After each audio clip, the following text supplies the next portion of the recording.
Took the victory. We're ready for game 2 on this lovely Friday night in Como between the Tennessee Lady Vols and the Missouri Tigers here on senior night. And just a night ago, Carlin Pickens was the headliner. Came in relief in the first inning, 9 Ks, allowed just 1 run. At one point punched out 5 straight as she picked up yet another victory. And with that, we welcome you in alongside Ashley Moore. I'm Max Toma. We took you through all the storylines coming into this weekend yesterday, and not much has changed. Tennessee's moved up from 6th to 5th in the SEC regular season standings, and now Mizzou level at 500, really needing a win here tonight. Yeah, this series continues to be critical for both teams. Mizzou is fighting for their life. They have to stay at 500 in order to get into a regional. This win is important. Tomorrow is important for them, and the SEC tournament's important. Tennessee is really fighting to get a double bye in that SEC tournament, which could be huge for them and save their pitching. The Tigers are feeling like every day is do or die. And if the FCC tournament started today, they would still be penciled in on day 1 as the 11th seed facing an Auburn team they swept on the road earlier this year. Tennessee has moved up a spot from 6 to 5, still with the potential to get a double bye if they can win today and have some help from Texas A&M against Oklahoma today and tomorrow as well. So when you look at the tournament resume for the Tigers, I mean, really what stands out here is they are just 5-9 versus RPI teams ranked from 50 to 100. A lot of poor losses early on in the season for this very young team. What do they need to do to improve that resume these next 2 days? Well, right now, they really have to focus on the wins. That record is at 500 right now. They have to continue to get wins. If they continue to get wins in the SEC, which is the only teams they're going to be playing from here on out, that RPI is going to continue to creep up, which is going to be huge for them. And in the circle, getting the nod for Larissa Anderson's team tonight is Marissa McCann, the junior from Arizona, and she's got to be at her best really from the jump tonight. Marissa McCann, she has to come in strong for the Tigers. She's going to have to set the tone early for this Mizzou team. We had a quick little pregame shower, didn't last too long, and now the skies have cleared, the sun shining down. A great crowd here at Mizzou Softball Stadium. Ella Dodge climbs in from the left side. We're off and running with the first pitch called strike. Lineup that looks a little bit different from yesterday. Some changes in that 2 through 5 area of the order. Everything else remains the same. Alana Leach was 3 for 3 with a homer yesterday, and 4 lefties to start the lineup as well. The lefties thrived a day ago. Barehanded play by Waits. Throw to first in time. A web gem, just 2 pitches in for this stellar defense. Ella Dodge laid down a great bunt. Addie Waits almost comes in too far, too quickly, able to barehand that ball and throw her out at first base. Dodge gets down the line so quickly. Addie Waits doesn't have a lot of time. Just a phenomenal defensive play by her. There are plays that are well executed by everybody involved. That felt like one, right? Because it's a great read from Dodge, seeing that Waits is a little off the line and charging, bunts it down the line, and probably 9 times out of 10, that's going to be a bunt single. Yeah, with these 4 lefties to start the lineup, this Mizzou defense is really kind of putting on a shift here. You're going to see, you can see in the frame right now that Updegrove is way up the middle. Addie Waits at third base is playing way off the line, which was a great read by Dodge to try and lay that bunt right down the line to get on base. Alana Leach had far and away the best day at the plate for anybody on either team yesterday. And he's off the plate away, 3-0. They had a couple of ringing singles, and then that homer to straightaway center felt like almost at no point was ever above the wall. It just barely cleared it, but an absolute rocket.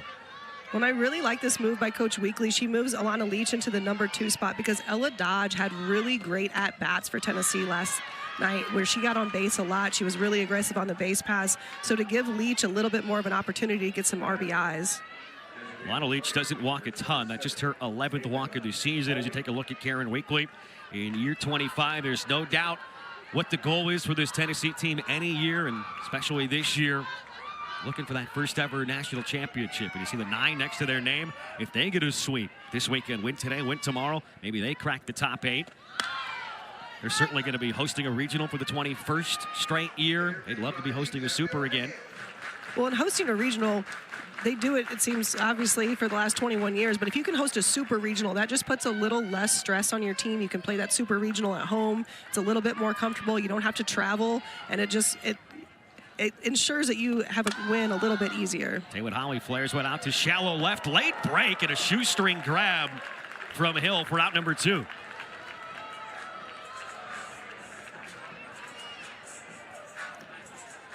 Marissa McCann coming in, starting this second game of this SEC series. She works with a rise ball, curve ball, drop ball, and changeup, but really her drop ball has been her go-to pitch lately. And with her, rhythm is key. If she can stay in her rhythm out there and she can just keep moving at a quick pace, she's going to be really effective out in the circle. On the ground right side, that's going to sneak on through.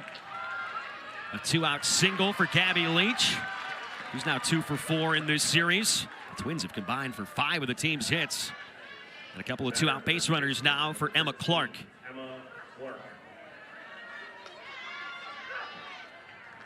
And this is when things get stressful for Marissa McCann, and an area of the game that she struggled with at points this year is the mental side when she's getting hit hard. A walk and a ground ball single. Well, Coach Anderson said that Marissa McCann is a perfectionist. So if she wants to get the strikeout, she doesn't even really want to get the ground balls or the fly ball out. She wants to get the strikeout. So that has been something that they've been working on throughout the season, that sometimes it's not about the strikeout. Sometimes it's about getting the hitter off balance in the box and getting a weak ground ball or getting a weak fly ball to the outfield. It's a little bit of a contrast with what we talked about with the freshman Abby Carr last night, who's got that beneficial amnesia, forgets about things very quickly. Emma Clark was hitting yesterday in the 2 spot, hitting 5th today. First righty to hit against Marissa McCann in this lineup. No 2 misses away. 0 for 4 yesterday, grounded into a double play. Lady Vols grounded into a couple yesterday, but Clark 10 home runs, 31 runs batted in. Second on the team in homers and average when it comes to what she's accomplished in SEC play here in 2026.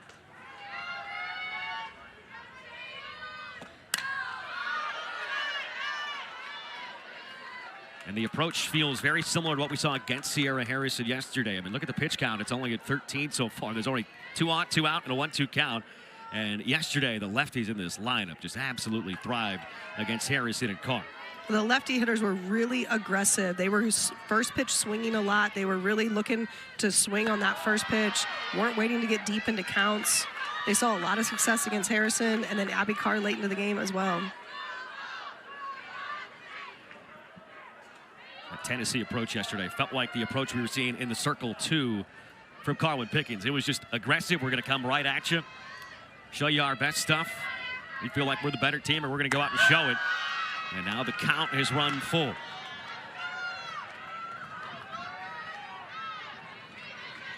Tennessee was 3 for 7. That's a .429 average with runners in scoring position yesterday. Looking for a clutch hit in the first inning. 2 on, 2 away. Here comes the payoff from McCann.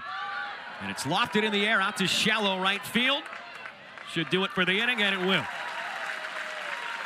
Forrester makes the play. McCann strands 2, and the Tigers will grab the sticks for the first time when we come back.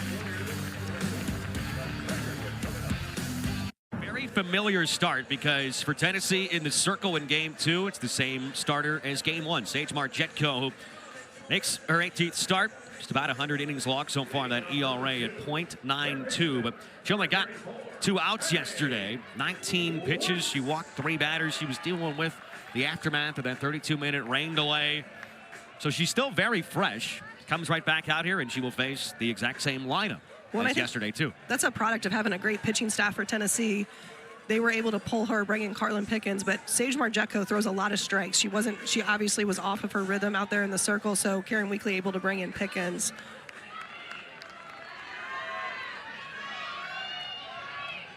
Quite the luxury with their 3 go-to arms, and it really is a pitching staff in every sense of the term. 3 who could start, come in relief. I mean, it's back-to-back wins. They've gone to Pickens out of the bullpen, and she struck out at least 9 while allowing only 1 run each time. Well, against Alabama and against Mizzou. And their pitchers complement each other so well. Pickens would complement any pitching staff with how hard she throws, but she's going to throw anyone off. But it's really impressive at how well they just work together as a staff. 2-0 to Addie Waits, and well, this looks just like a carbon copy of what we saw yesterday, because Addie Waits was up there, saw 4 pitches. They were all out of the zone against Marjetko. When Waits drew her 40th walk, she's 1 away from tying for 5th for most walks in a single season in Missouri Tigers softball history. And then given how few base runners the Tigers had yesterday and what they looked like at the plate, wouldn't imagine anybody would have a green light 3-0 in this one. No, and really with how Missouri needs to manufacture runs against this Tennessee pitching staff, they really have to be patient at the plate. If they're not going first pitch swinging and being aggressive, they're going to have to be patient at the plate. That's walk number 41 on the season for Annie Waits. So patient, and for a true freshman, I mean, that eye is certainly second to nobody on this team. She is truly a really great leadoff hitter. She sees a lot of pitches in every single at-bat. She rarely has just one pitch or 3 pitches. She sees a lot of pitches. She fouls off tough pitches when she's down in the count. She's a phenomenal leadoff hitter for the Tigers. Brings up Abby Carr. I mean, for Waits, the amazing thing about having a leadoff hitter like Waits is those walks don't slump, right? I mean, you look at what she's done over the last 9 games, make it 10, including today. She's just 2 for 23, but she has 10 walks over that span. And she has walked now in 15 of her last 17 games at least once. Well, that's what you want from a leadoff hitter. You want her to get on base. Obviously, you want her to get hits as well, but really, her goal is to get on base any way she possibly can. 1-1 to Carr, his way outside. Abby Carr had a couple of shutout innings late in relief yesterday. Was also up there with runners at second and third, down 3-1, 9th inning, 2 outs. You're facing Carlin Pickens. I mean, it was as exciting a matchup as you really could have had and asked for. And this really does feel like the first inning a day ago because Margetco is all over the place. Now, this is the reigning SEC pitcher of the week. She almost no-hit Alabama on Sunday. Alabama hadn't been no-hit and still hasn't since 2004. Here's a big 3-1 cut. She had a no-no through 6 1/3 innings and gave up a single into center. That was it, though. Complete game shutout, just 1 hit against that vaunted Crimson Tide offense. A little spoil of a no-hitter in the 7th inning. That's got to be a little bit gut-wrenching. Carr goes chasing, throw down to second. It's a little offline. So a stolen base for Waits as Carr goes down.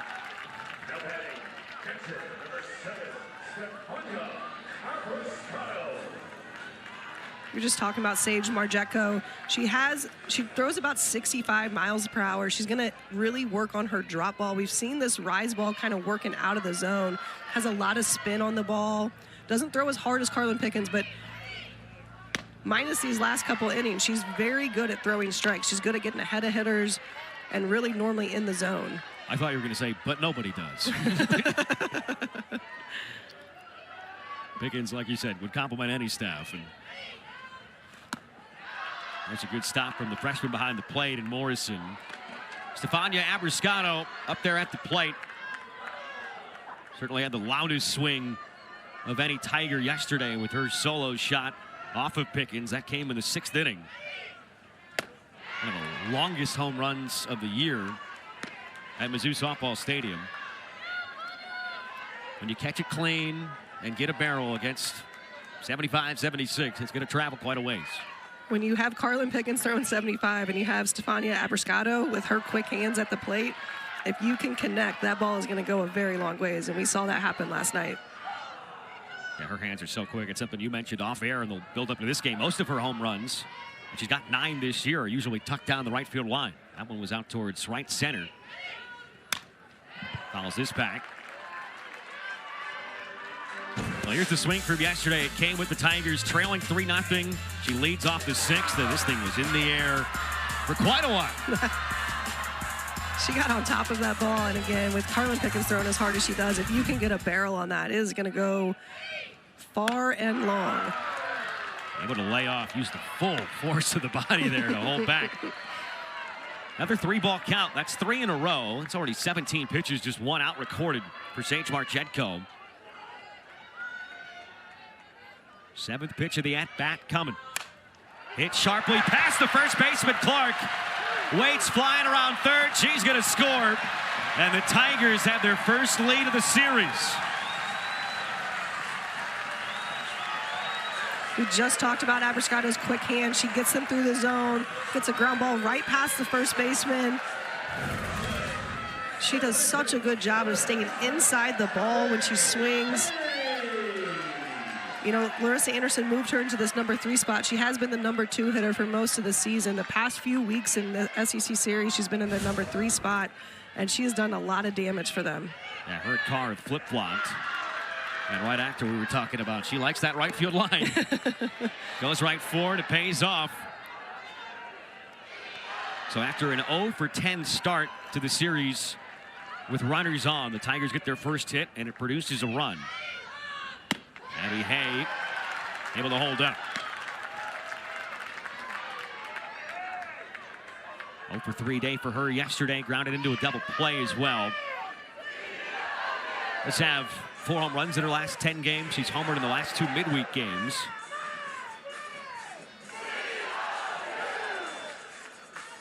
I would love to know what Elsa Morrison says when she goes out there, because whenever she departs that trip to the circle, the pitcher is always left with a big smile on her face, and generally it feels like chuckling. It's a sign of a good catcher, going out there, calming down your pitcher. On the ground, back up the middle, into center. Back-to-back singles as Abby Hay gets her first knock of the series.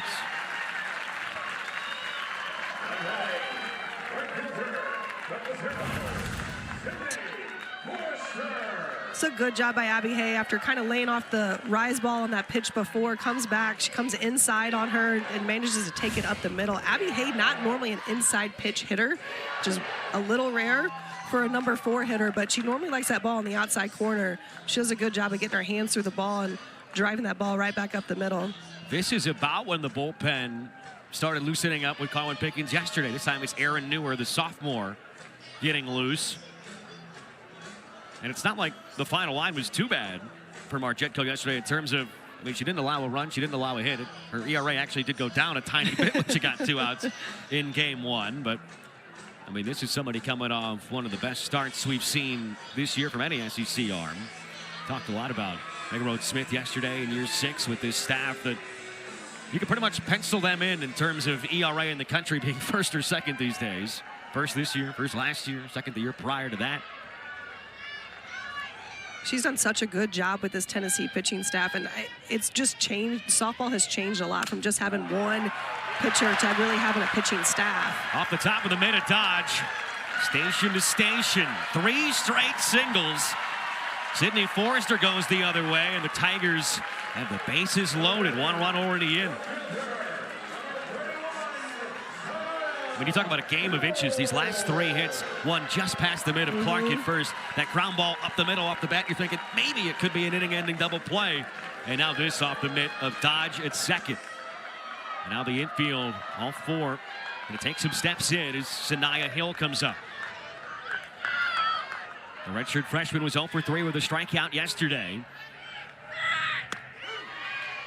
And takes a strike. So you see this Tennessee infield, they're pulled in right now. Mizzou already has 1 run across. Tennessee, not a high-scoring offense. They have this amazing pitching staff, so they don't normally have to put a lot of runs across the board in order to win the game. But they know right now they only have 1 out. They really got to come in and get this play at the plate. Hill pops it up out of play.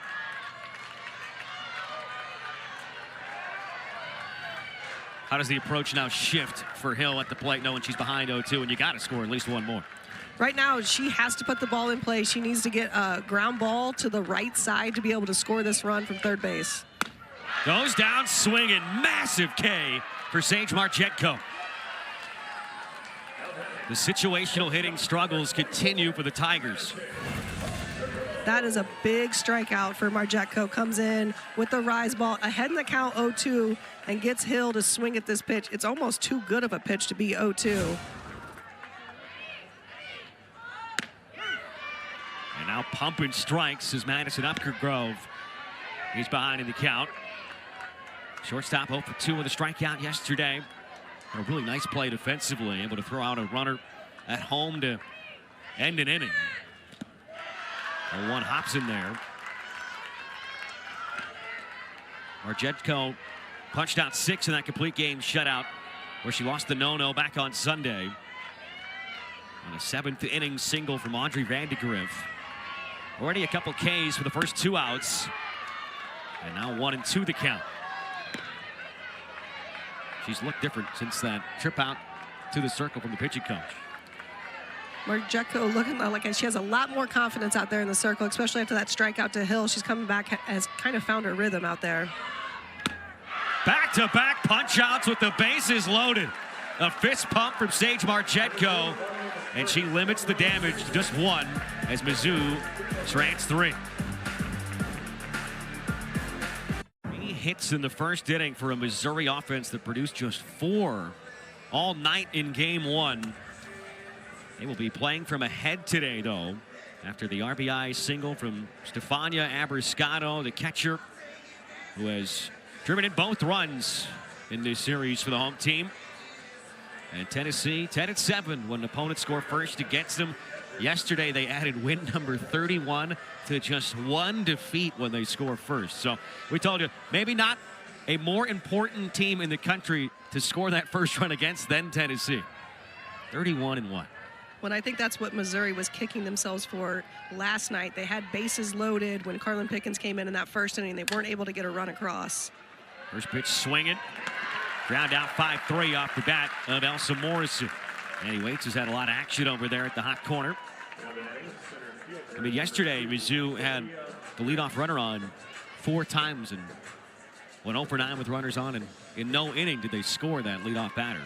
Only scored, or outside of, obviously, Abriscato scoring herself on the home run. Well, that's something Mizzou has struggled with this entire year, is that situational hitting with runners in scoring position. They're able to get the solo home run, but in SEC play, the solo home run is not going to beat you. So you're going to have to get runners on. You're going to have to manufacture some runs. That bottom half of that Missouri lineup is really going to have to start being more productive.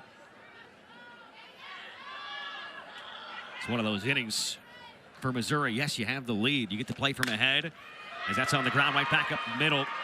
Sophia Knight has started her series 2 for 4. Still hitting down in that 7 spot, but since she's moved down there, she's been pretty solid. She slapped one up the middle yesterday for a single. It looked just like this way. Knight's such a good slapper. She's able to take that ball. It's an inside pitch. She's able to hit that ball right back up the middle. She has really quick hands. She moves down the line really quickly.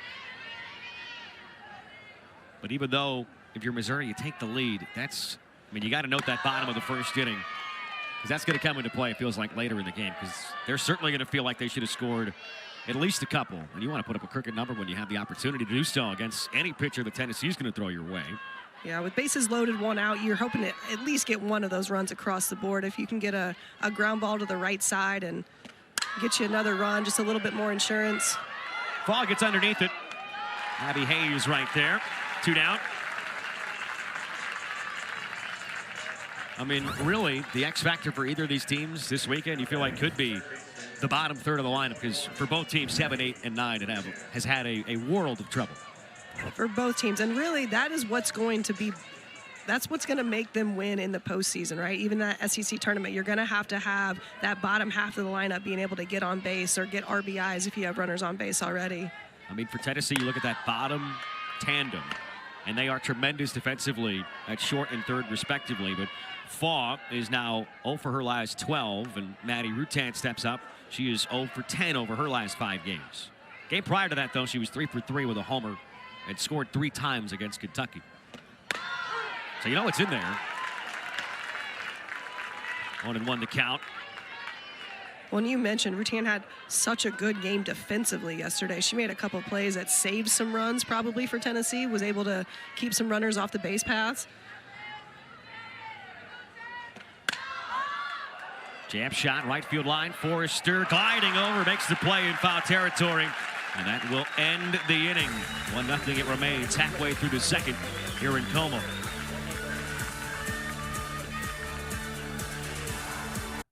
Situational hitting. I mean, what a difference it is. Mizzou's got the lead. They've already got 3 hits compared to none yesterday with runners on. But actually, when you're 2 for 4 with runners in scoring position, you'd like to have more than just the 1 run. They're going to be kicking themselves later on in this game. Just they had bases loaded, 1 out. Again, it is way better than yesterday. They were able to get some runs. They were able to get a lot more base runners on in that first inning, but they have to come up with that big hit. 7 batters faced in the first inning for Sage Margetko. 3 Ks, 3 singles, and that leadoff walk that came around to bite her. She'll face 8-9-1 here in the second. Sophie Smith, Kaylee Langer, and Addie Waits. Sophomore out of Spring, Texas. Here on the 1st of May, hoping she could do some more damage this month than she did in April. 1 ball and 1 strike. And if Missouri can get some production from the likes of Updegrove, Smith, and Langer, combined they had 1 hit yesterday. It was Langer's infield single. They're going to fancy their opportunities, and there's a hit by pitch that will get Sophie Smith aboard.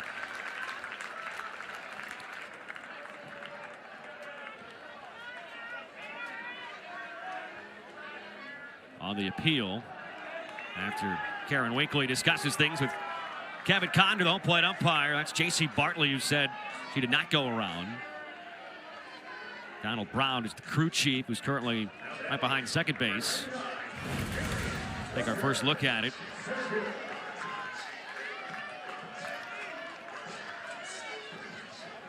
See that hit her hands right on the bat. It sounds funky because you can kind of hear it, and it kind of sounded like it hit the bat. Sac bunt executed for Kaylee Langer. That's her second plate appearance in a row with a successful sacrifice. Had one in the 7th yesterday.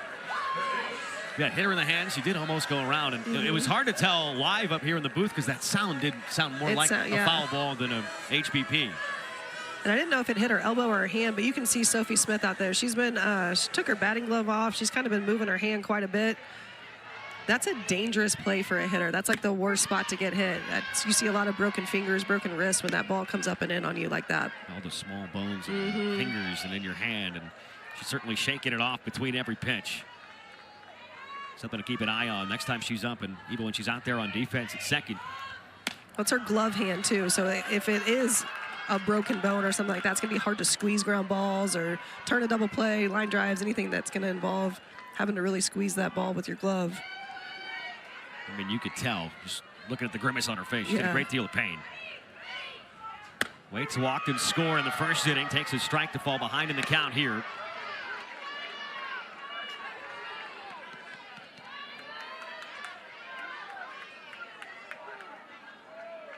One of the many underclassmen on display this weekend here in mid-Missouri. 1-2 from Marjetko. And that clipped her.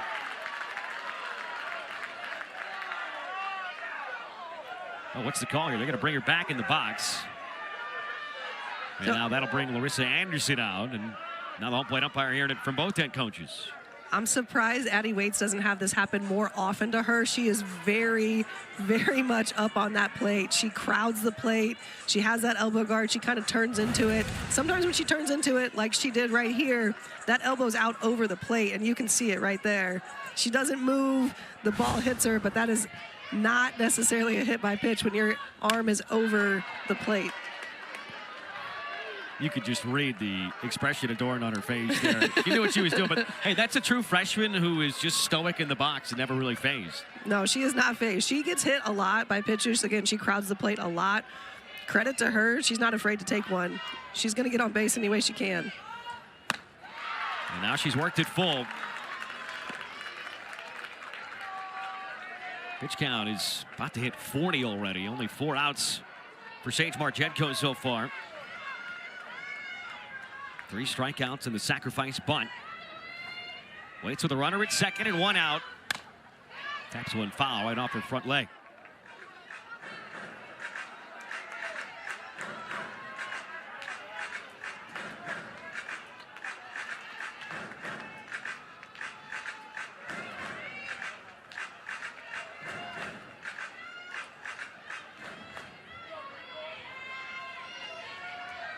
Another payoff from the righty. Jab shot over to second. Dodge right there for out number 2.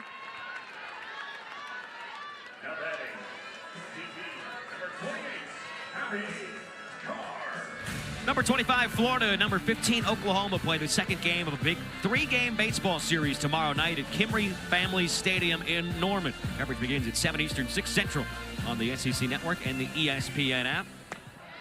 How about that work from the crew? They just picked out an Oklahoma sweatshirt in the crowd. That's a job well done. Especially, it's a packed house today at Mizzou Softball Stadium. It's impressive camera work right there. Especially with the arms crossed. I don't know how you pick that out, but I could never operate a camera, that's for certain. Abby Carr in the driver's seat, 2-0. What have you seen so far that stood out from Margetco? Because we didn't see a lot of her, just 19 pitches yesterday. And, well, today she's still laboring. She's not getting ahead of the hitters. When she is in a rhythm and she's in her groove, you can see where she's feeling it, and she's really throwing well. But it's taking her too long to get into that each inning, where Missouri's having long at-bats. She's having to throw a lot of pitches. She's already at 44. We're only in the second inning. That's a lot of pitches to throw when you're only 1 2/3 into a game. When she threw on Sunday, she was able to get the 18th shutout win of the season for Tennessee. It's also the first time Bama had been shut out all year long. And the next day, the Crimson Tide lost their first weekend series against an SEC team. So it's quite the banner weekend for a Tennessee team that had been a little up and down over the last month. 2-2 to Abby Carr. That's cut on and missed. Making 4 strikeouts from Margetco through 2 innings. It stays 1-0 Tigers. Series in OKC. And Sunday, May 10th at 7 Eastern on ESPN2. You can catch the selection show. We know Tennessee is going to hear their name called, and they'll be hosting a regional for the 21st year in a row. The big question mark, there's a few in the SEC teams looming right around that 500 mark. And Mizzou, with an RPI of 39 and sitting at 500, they are in a gray area. And Sophie Smith, we got thrilled in that glove hand at the plate. Just gave a thumbs up. I mean, you could tell she's taking some really deep breaths out there, but at least going to gut it out in this third. She is powering through out there. You can tell that she is hurting. Again, when you get hit on the hands, it doesn't matter how hard they're throwing. Margetco throwing 65, that's not going to feel good no matter where you get hit. But on the hands, you really have no give on that. That's where you see a lot of broken fingers. She's doing a lot more pacing, I think, between that first pitch and the second one than we normally see.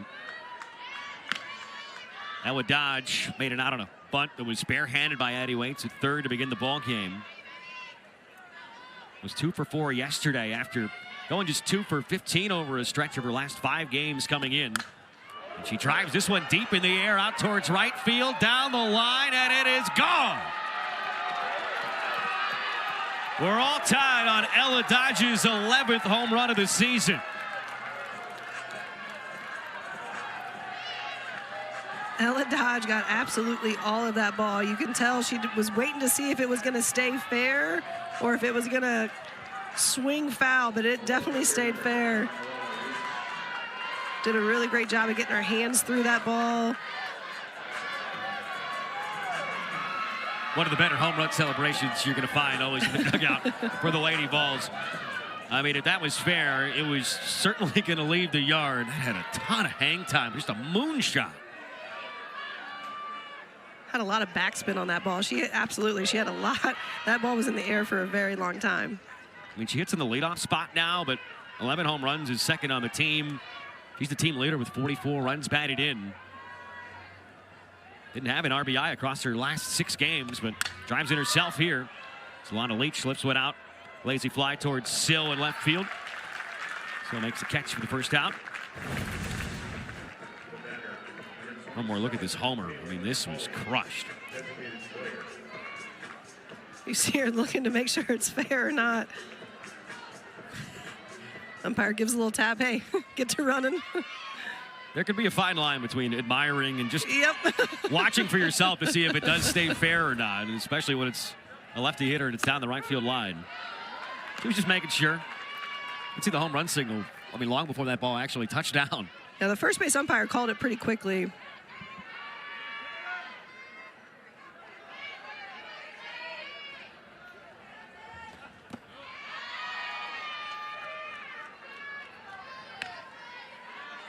Taylor Holly across her last 6 conference games, hitting .471. Flew out to left field back in the first inning after moving up in the order a couple of spots. You know, the upperclassmen in this Tennessee lineup are kind of down towards the bottom. It's a lot of the youngsters, the freshmen and the sophomores that are closer to the top. Holly was 4 for 6. Tremendous weekend at home versus Alabama.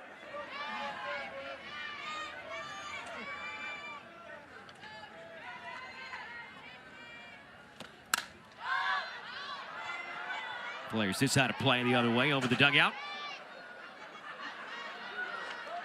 Karen Reekley was quite proud of her team's effort in that 4-1 win on Monday. Able to win a game against a very good team, take that series, and win it without putting up a home run, too. Well, this Tennessee lineup, they don't have to score a lot of runs with their pitching staff, but when they're able to score 4, I mean, if they're able to score 3 or more, they're going to win some games just because of that pitching staff not giving up hardly any runs.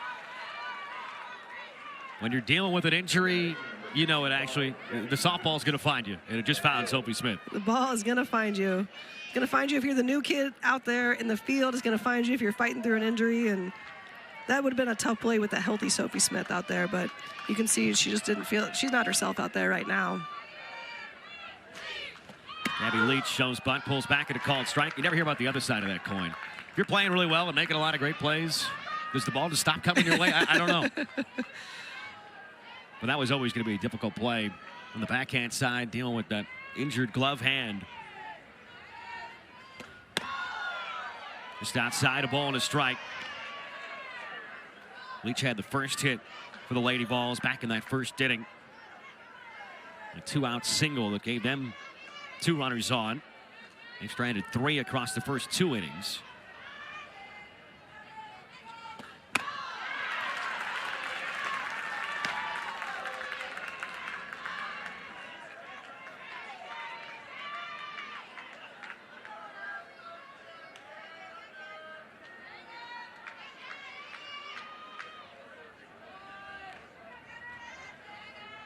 One, 2 from McCann.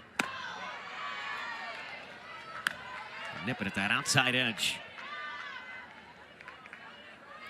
That's that same pitch that Ella Dodge hit out of the park, right? So Marissa McCann has got to be careful with this, especially this part of the Tennessee lineup, to not get that ball too high over the middle of the plate.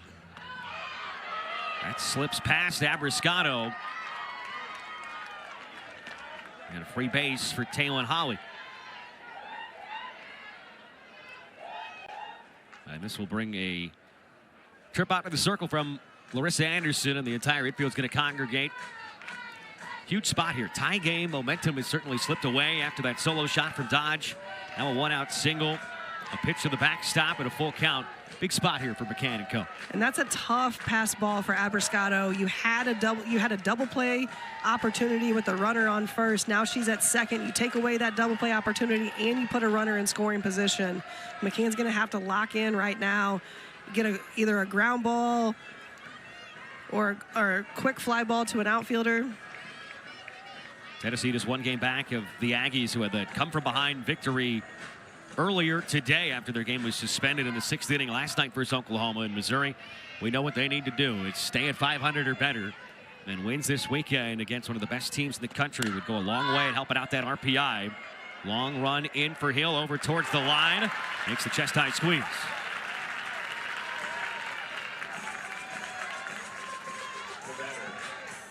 A 2 down now. That's a big out for Marissa McCann. We come back in the home half of this inning. We'll have Larissa Anderson pop on the headset. We'll hear what's going through her mind. Heard a lot of good things yesterday about what Sierra Harrison was doing in the circle and what the approach was like against Pickens, who was dealing as she normally does.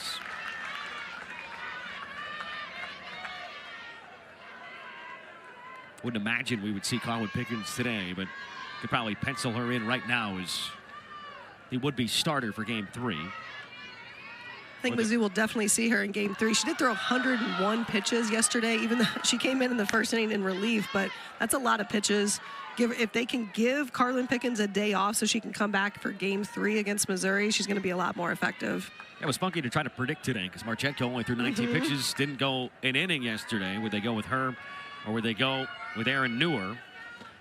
You'd imagine it would be a combination of those two today, but Marchenko gets a complete game like she did in Game 2 last weekend. Maybe it is Newer, and then yeah, and Marchenko was really settled in out there in the circle after the rough first inning for her, but she was able to get 2 strikeouts, leave bases loaded. Abriscato and Hay converge. Hay leading over the railing with the basket grab. What a play to get Mizzou out of the inning. We're all tied, middle of the third here in game 2, all thanks to Ella Dodge. What a kickstart to this inning. A no-doubt blast. Just watch and admire as we're all tied at 1.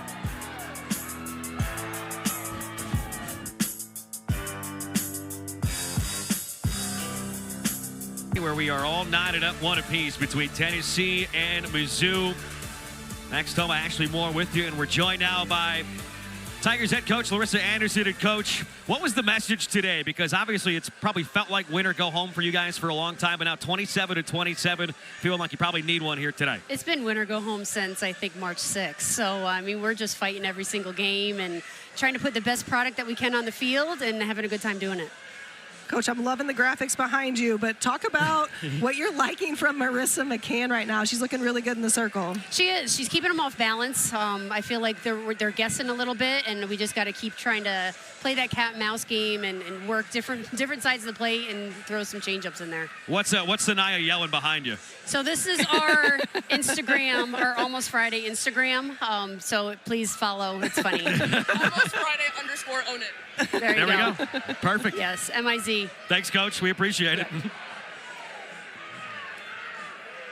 Well, it was fun. It's always great talking with Larissa Anderson during the game and in high spirits and what has been another low-scoring barn burner here between the Tigers and the Lady Vols.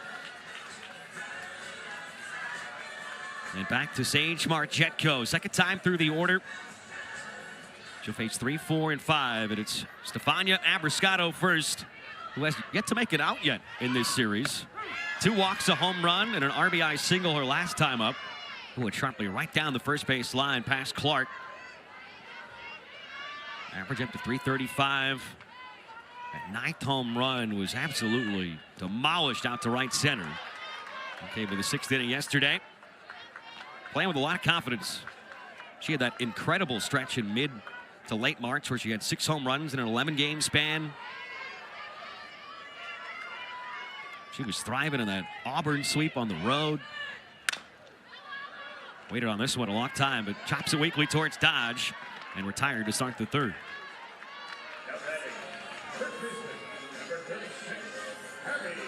That's a big out for Marchetko to get Abriscato that first out of the inning, able to keep that leadoff runner off the base paths for Mizzou. Had her a little off kilter. And it's the first time the leadoff batter has made an out for Mizzou today. He had been on base in 6 of the first 9 innings of the series. Abby Hay, who also singled in that first inning. And a walk and 3 hits produced 1 run. This time it's pulled on the ground. It stayed down on the last hop on the dirt, right between the wickets of Rute.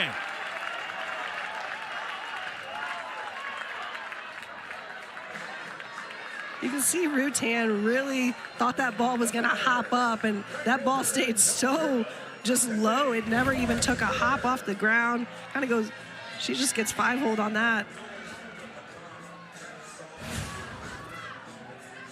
It's kind of like yesterday where in warm-ups, the field on the infield was probably playing a little different than it was during the game because we had a quick shower, came down hard for a handful of minutes before the game here. That does go down to E5.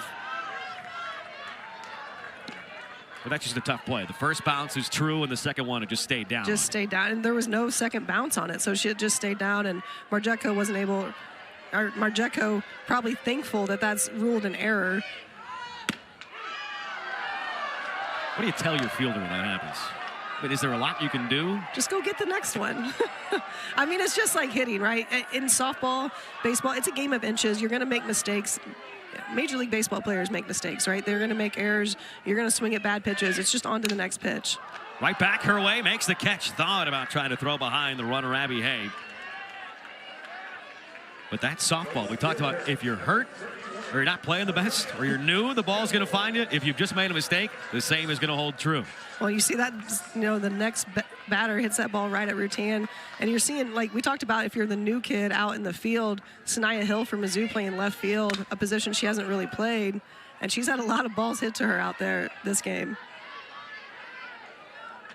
Well, rarely ever do we get to hear from a player during the game, but we did just hear from Sanaya Hill. We did. I liked it.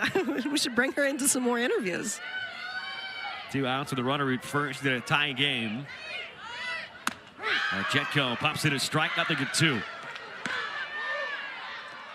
How does it change, as an offense when 65 today is very different looking than the 65 we saw in game 1?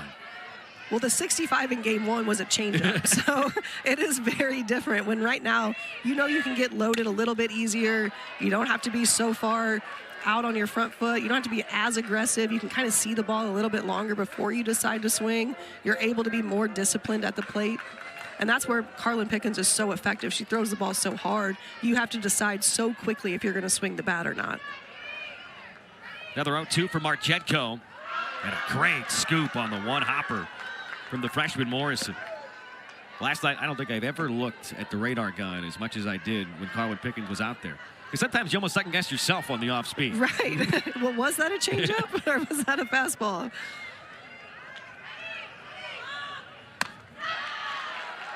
Missed down, then misses up.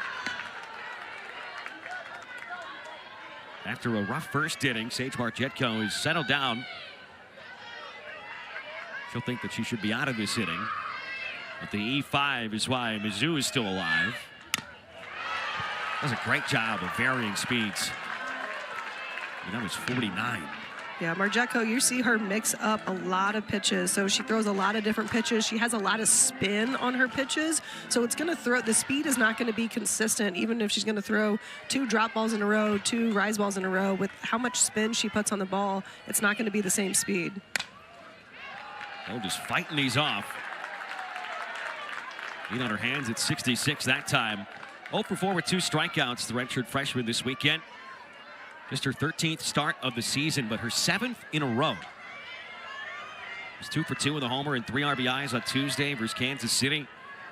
Had a 4-hit weekend against Arkansas.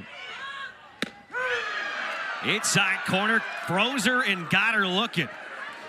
Another 0 for Sage Marchetko, the reigning SEC pitcher of the week.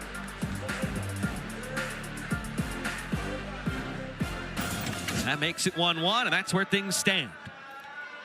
These teams have flip-flopped from where we were yesterday. Mizzou had the 1-run home run by Abiscato yesterday. Tennessee able to manufacture some runs. Yesterday it was 0-0 through 4 innings, and then Tennessee put up 2 in the 5th, 1 in the 6th. Tigers got one back in that second to last inning, and it was a 3-1 final. And now it's 6, 7, 8, 2 up for the balls. Elsa Morrison, the freshman catcher, coming up first.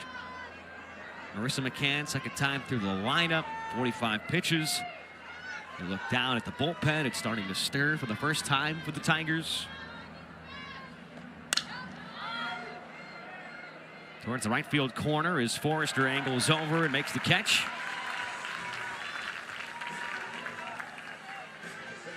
Sunday, the Rally Cap crew will break down the SEC baseball and softball weekend with highlights, analysis, and interviews. They'll also get you set for the upcoming week with a look at the best matchups. Coverage begins at 6 Eastern, 5 Central, right here on the SEC Network and the ESPN app. I'm a huge bucket hat fan, so love any bucket hat that we're seeing, especially... That's your rally cap? Not even April. We're into May right now. Well, it's hard to go rally cap with the bucket, isn't it? McCann fields quickly. Got rid of it in a blur to retire Sophia Knight.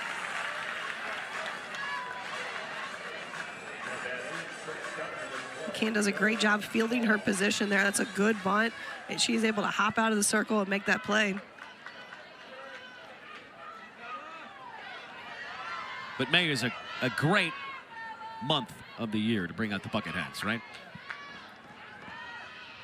We're getting into postseason softball and baseball. Starting to be golfing season around the country. Pulled Hay off the bag, couldn't slap down the tag. An errant throw, and Bella Fogg able to reach with 2 outs. That's a big-time error, and both these teams, while they have made some sensational plays, uncharacteristic miscues too. We saw this last night, some uncharacteristic plays. See Updegrove, that's normally a very easy play for her to make. Ball kind of sails on her when she throws the ball. Abby Hay not able to get that tag down. It would have been a phenomenal play by Abby Hay if she was able to get that tag on the runner, but not able to make that play. Maddie Rutan now gets an opportunity. The Eastern Kentucky transfer, the junior from Columbus, Indiana. And what that does, it's kind of huge for the Lady Vols because, hey, either Rutan reaches and you continue this inning, or she makes the final out, and now you start the fifth with your leadoff hitter in the top of the order in Ella Dodge, as opposed to starting the next inning with the 9 spot up there. And those first 4 hitters for Tennessee are really such good hitters. They are the offensive production for the Tennessee lineup. So right now, McCann needs to settle in and make sure she gets this last out so she can start again with that top half of the lineup with nobody on base. It's an error that could potentially have more of an effect next inning than it does this inning. Break even pitch, misfired for ball 2. Rutan flew out to right her first time up. 0 for her last 11, 0 for 3 in this series. Hit .413 with EKU last year, while also going 18-10 with a 2.91 ERA in the circle. And she hits this one out to shallow left. It'll get down, a 2-out base hit. Juggled by Hill, 1-hop throw. It's bouncing around off the facing of the dugout. And there's runners at second and third now. Back-to-back plays with errors for this Missouri defense. Now goes single E7. Really aggressive base running, which could have been detrimental here for Tennessee. If Addie Waits is able to come up with that ball, she is dead out at third base. We talked about Sanaya Hill. She is not an outfielder. She came in as a third baseman. They kind of moved her around a little bit, trying to teach her how to play second, teach her how to play the outfield because her bat, she's a little bit of a spark plug for this Mizzou offense. So she's playing left field. She has not played a lot of outfield for them. It's just a different play, right? You have to field that ball cleanly. You have to make sure you put in a good throw. You got to hit your cutoff. It's just different when you're in the outfield than you're in the infield. 2 errors last night. It was the first multi-error game for the Tigers since Valentine's Day. Now it's back-to-back. And they had 2 errors in the same inning for the first time all year yesterday. Now it's happened again. And when Larissa Anderson talks about Marissa McCann, she likes to talk about how she's someone in the circle who can't overthink. She needs to own every pitch, and sometimes she tries to be smarter than the opposition as opposed to just executing. It'd be tough to not overthink here after a couple errors. Should be out of the inning. Now, all of a sudden, Ella Dodge, the leadoff hitter who homered off McCann her last time up, has a chance to give Tennessee their first lead.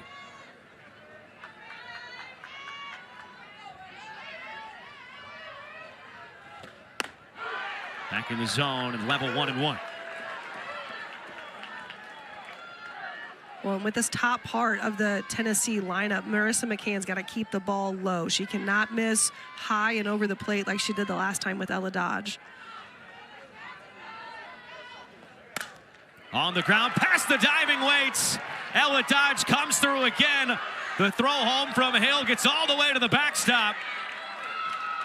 Ella Dodge has driven in all 3 tonight, and the Lady Vols are playing from in front now.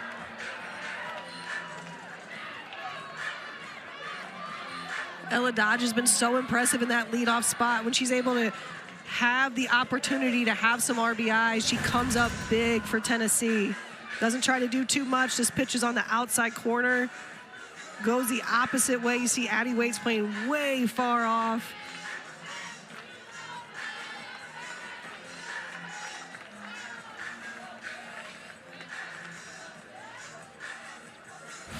It's been all about Ella Dodge. 3 RBIs in the last 2 innings. The clutchest hit of the night so far has tilted Tennessee in front. The throw that, I mean, if that kicked into the dugout, it would have scored a run. Either way, a 2-run single has produced a couple more for Tennessee. They have the lead, and now it's Courtney Donahue, one of the 4 seniors honored tonight on Senior Day. Those errors so uncharacteristic of this Missouri defense. That's something they pride themselves on. They haven't had a lot of errors throughout the year. They've been leading D1 or tied in D1 in fielding percentage, something Larissa Anderson talks about a lot. They take a lot of pride in that. This is so uncharacteristic, and this is a critical part of the game. Game and the season. When the season is potentially hanging in the balance, you did not think it would be the defense that would be detrimental to Missouri's potential chance and an at-large bid into the NCAA tournament. 2 errors yesterday, 2 today. Alana Leach holds up on ball 2. Fly out and a walk for her line so far today.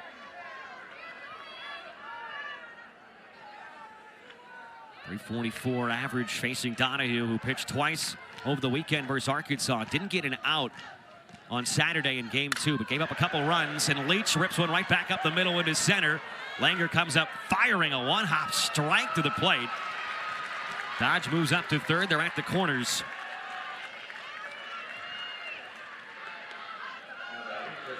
That is 4 straight that have reached with 2 outs, and it all started with that error on the throw from Updegrove to first. Lana Leach, by the way, on 5 times in 6 plate appearances this series. Lana Leach has been so impressive this series against the Missouri pitchers. She's had such good at-bats. She's hitting the ball really hard, just barreling up everything, just everything right back up the middle. Holly on the ground, and they get the out. Sophie Smith with that injured hand. We're halfway home. Tennessee's got the lead. We'll hear from Karen Weekly when we return.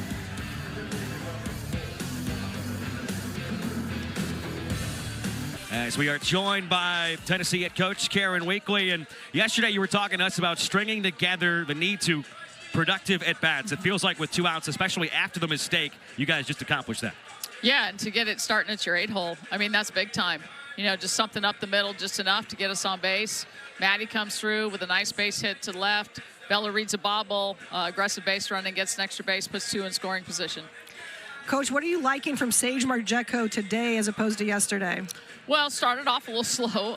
29 pitches in the first inning is not what we want. But after the first 2 innings, just challenged her. Sage, we got to get on and off the field quicker. We need you to attack. And she had a really, really clean 3rd inning. And, you know, this is Sage. The way we started in that 3rd inning, that's the way she's been pitching for us all year. When she trusts her stuff through the zone and just lets it play, she's going to get swings and misses. She's going to get miss hits that we can play defense with. Coach, thanks so much. Yep, thank you. Sage Margetko now pitching with a 2-run cushion, 3 innings, 3 hits, 1 earned run. I mean, the walk and all 3 hits against her, that came in the first inning. Since then, the base runners have been on an error on a ground ball in the infield and a hit batsman. Besides that, nothing for this Mizzou offense. She has really settled in out there after the first inning. We saw her struggle the first inning last night. She's really settled in out there now. Oh, on cue, Madison Updegrove. There's the first hit for Mizzou since the first inning. Updegrove is aboard, and I mean, this Missouri offense has had a lot of success from the leadoff spot. It seems like in just about every inning, but not a lot after that. No, and Updegrove really needed this. She needed a hit for her. She struggled at the plate recently. She comes in, she's aggressive, able to take that pitch right back up the middle. Take me through what's going through the head right now of Sophie Smith, because she's obviously dealing with a lot of pain on that left hand. And now she's up there trying to drop down a sacrifice. We'll see if that changes. 0-1, but in a lot of pain and is a big at bat. So it's her left hand, which is where a lot of your power comes from. You can see her bunting, so she doesn't have to have. They called that dead at the plate. So it'll be 0-2. Did it hit her? It might have touched her in the box, but Kevin Connor immediately threw the hands up behind the plate. I think the reason Larissa was having her bunt is because of this injured bottom hand. Again, that's where a lot of your power comes from. That's where your swing comes from, is that bottom hand. So now Sophie Smith having to come through and swing with 2 strikes on her. It's got to be stressful, too, because that's the hand out there further along the handle of the bat on the bunt, too.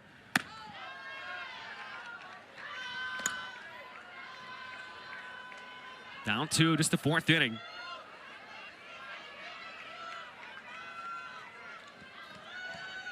Bottom of the order trying to come through for Missouri like it just did for Tennessee, way out in front of the off speed. And Sophie Smith goes down swinging.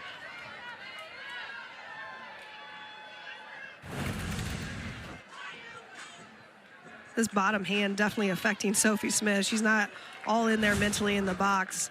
She's way far out in front of that changeup. Got to feel for her a bit because really there's just no other option at second base. She's gotten it out. Penultimate game of the regular season. And time to bring in a pinch hitter for Larissa Anderson as Gracie Britton who this week off the bench, 2 for 2. Drove in 2 on Tuesday with her first career extra base hit, a 2-run double. Led off the 7th against Carlin Pickens last night with an opposite field single. Comes out swinging here. It was the most comfortable swing, I would argue, of any Tiger last night. Gracie Britton does a great job coming off the bench. She's a true freshman. Actually, she should still be in high school right now. She graduated early in December from Southern Boone High School, just 30 minutes down the road. So she is a very young freshman. She's come in. She has no fear. Larissa Anderson's used her in a lot of pinch hit spots. She's done a great job. She's had really phenomenal pinch hit at-bats for Missouri. Should be a high school senior. Got to wonder how many high school seniors have ever seen 78 miles an hour. Right. Only if you face Carlin Pickens in high school. And it was the fact that with the rain delay, too, she was basically sitting down in the dugout for over 2.5 hours and then came in and produced that swing. Behind 1 and 2 here to Sage Marchetko. Comes high and tight.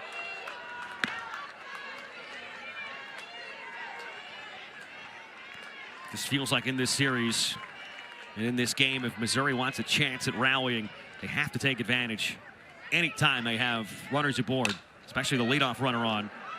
Rutan, great play. Had some time, gets the out across the way. That's the routine that we've seen a lot at Tennessee, right? She's making really phenomenal plays over there at third base. She had a couple phenomenal plays last night against Missouri. That's the type of play that we're used to seeing her play, not the ground ball in between the legs. So both teams a little uncharacteristic in their defense this weekend.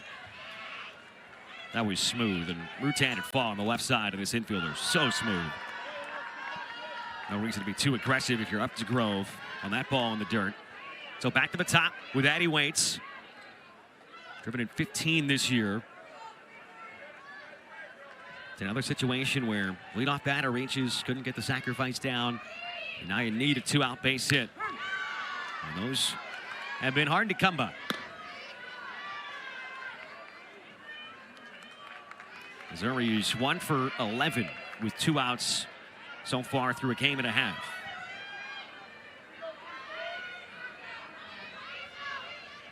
Marchetko sitting on 75 pitches. But after that first inning, she settled down nicely. She's looked more like the Sage Marchetko we've seen all year long. Maybe Marchetko just doesn't like the first inning. She does not seem to like the first inning here in Columbia, Missouri. And after that, if they could have let her work through that first inning yesterday, maybe we would have seen this Marchetko that we're seeing right now. But she has definitely settled in. She's finding her rhythm. She's finding her groove. And she's really, really throwing well out there. And with most teams, when you have somebody out there like her pitching in game 1 and struggling, you probably let her just fight through it and try to figure out some kind of avenue forward. But when you've got 3 workhorses, and we saw what happened last night with Carlin Pickens, they certainly made the right decision. I mean, if somebody has an off night, take him out, put him back in the game tomorrow. When you have the pitching staff that Tennessee has, you can kind of plug and play with all of your pitchers, and that's exactly what they did yesterday. Thought it was kind of a fun quote from Karen Weekly this week on our call with her. She said, hey, when we make a change in the circle, 99% of the time is what she said, it is not the person's fault who is being removed. It's because we like something coming up, whether it's a matchup or a fresh arm or what have you. Yesterday was probably in that 1%, though, when Marchetko was removed. Bouncing ball towards Faw, sets her feet, and throws the dart over to first to retire Addie Waits. 3 straight scoreless innings for Sage Marchetko. Certainly, the Missouri Tigers will be playing on opening day of the SEC tournament. Tennessee is hoping they can move up 1 more spot, not even play on game 2, but potentially get that double bye, depending on what happens here the rest of tonight and tomorrow, and with that doubleheader tomorrow between Texas A&M and Oklahoma. That series with A&M and Oklahoma is very critical for Tennessee. Tennessee has to do their job and win the series. But if they can get in and sneak into that top 4 spot, get a double bye, that's going to be huge for them. It's crazy because, after the win last night, they went back to the hotel. I'm sure like everybody, they checked around the SEC scoreboard to see what was happening, and they would have noticed that Oklahoma had a lead in the 6th inning against A&M, and the game was then suspended. Well, earlier today, they finished that game, and the Aggies rallied back very late to get the win. And that is why the Vols still have a game between them and that 4 seed. So funky schedule for those two teams, too. You suspended last night. You come back early today, finish that game. Then you had a break. And then that break's going to get a lot longer because they got washed out. Now you got to go play a doubleheader, and it doesn't matter. A doubleheader is tough for both teams. So every team has pitching staffs. You have enough pitching to be able to do it, but you're not able to be as strategic as you want to be with your pitching if you can come in different moments. And you really just have to kind of be gritty in that doubleheader. Gabby Leach able to lay off a tight pitch. 2 balls and 2 strikes.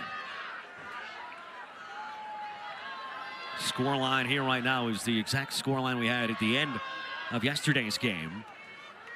And Tennessee, they do not surrender leads. I would say late in games, but you could pretty much say in any game. When they have the lead after 4 innings this year, they're 33-0. That's a crazy stat. 33-0, leading after 4 innings. That's a testament to how good their pitching staff is. They can kind of throw a lot of different pitchers at the lineups. Here in the 4th inning, you have that 5th, 6th, and 7th. You could throw anybody you want to at them. Leach now 2 for 3. She goes the other way. It's an impressive jersey right there.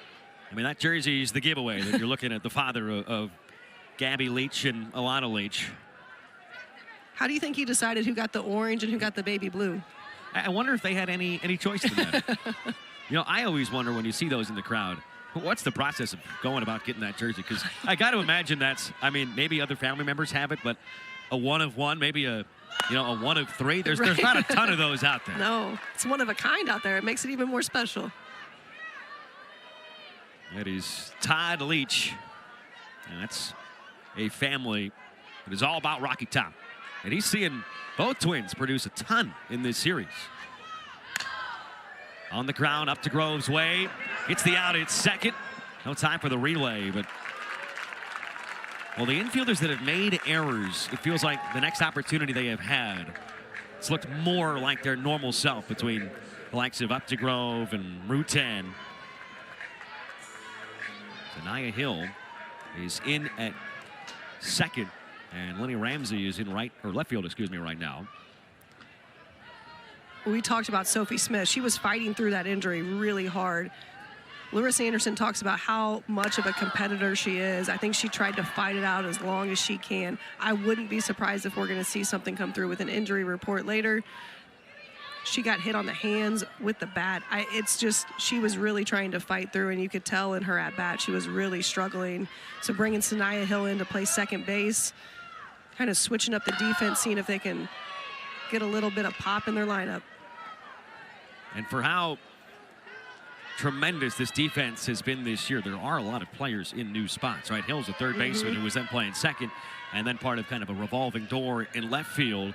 Abrascado's new behind the plate. You look around the place, there are players in new spots, and also a lot of new faces and youngsters who are inexperienced, but still entered this weekend first in the country in defensive fielding percentage.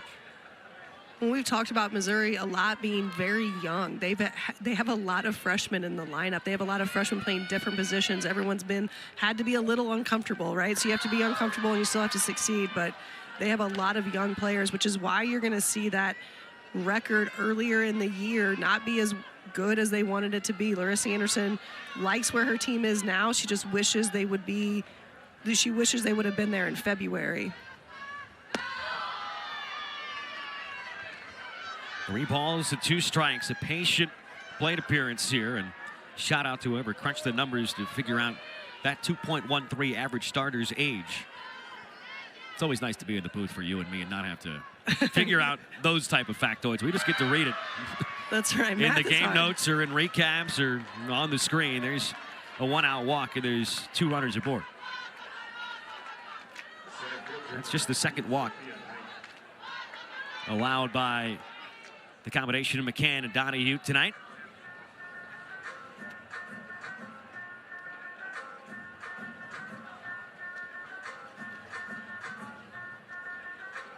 2 on, 1 away. Tennessee up by a pair. They stranded runners at the corners last inning. Looks like we'll get a pinch runner.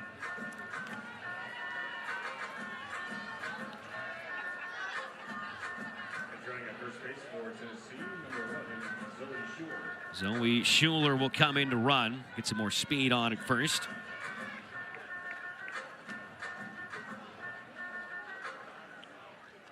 But more high-stress pitches for this bullpen.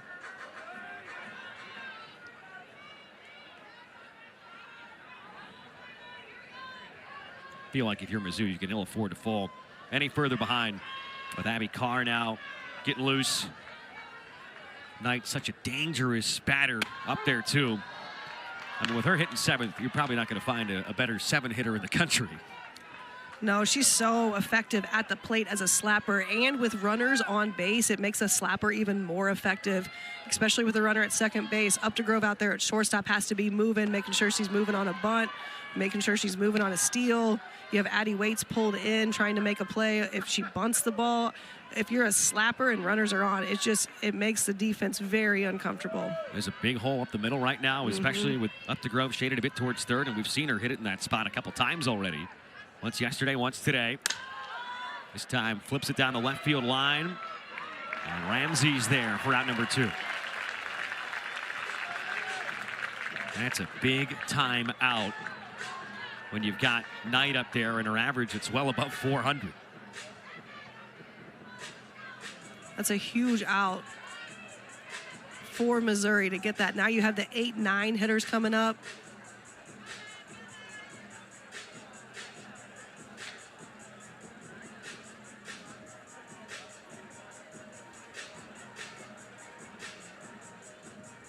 Oh, it's a 2-run game with 2 on and 2 out, so it's clutch time, and it looks like we'll get a pinch hitter and a pitching change at the same time. This was Mackenzie Butt time yesterday, 5th inning. Pinch hits with 2 on. What does she do? She played it a pair.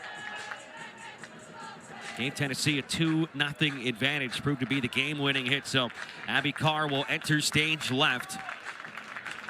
Massive moment when we come back after this break here in Game 2 of this series. But first, we got to get there.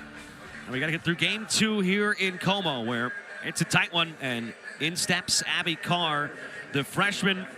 Yesterday, she came in to start the 6th. Tonight, she was tasked with getting the final out of the 5th, and then probably trying to have her finish out the game, too.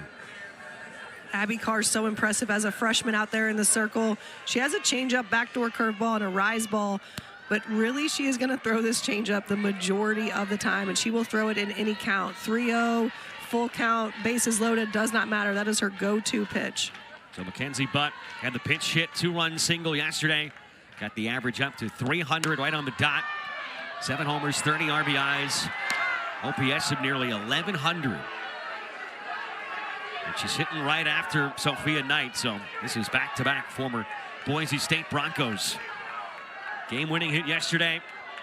Tonight, trying to add on here late.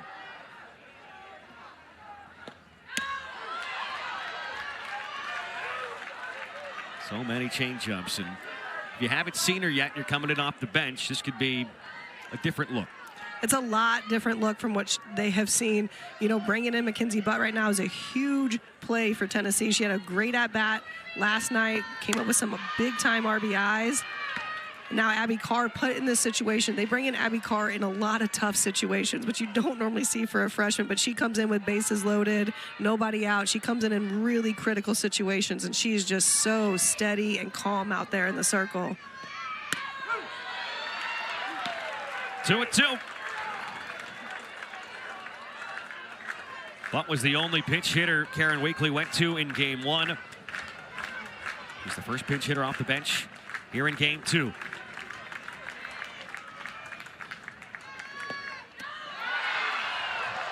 And that is ball 3.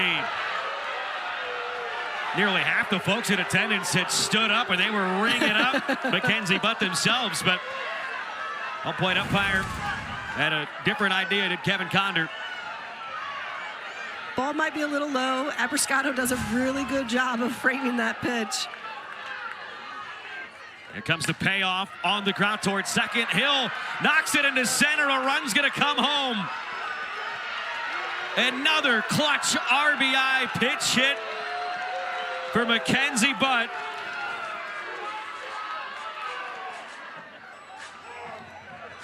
Mackenzie Butt been so good at the plate as a pinch hitter, coming in big time situations and really coming through for this Tennessee offense.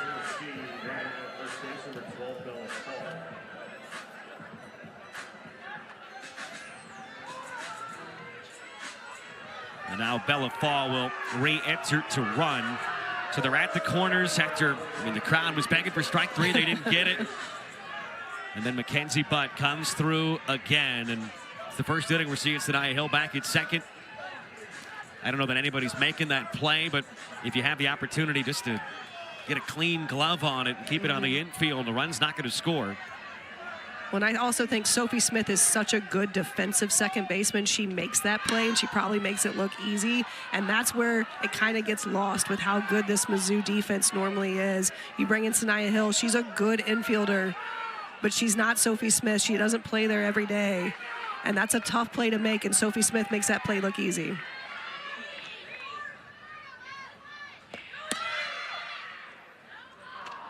Runner in between first and second. Hay slaps down the tag just a little late on Fogg.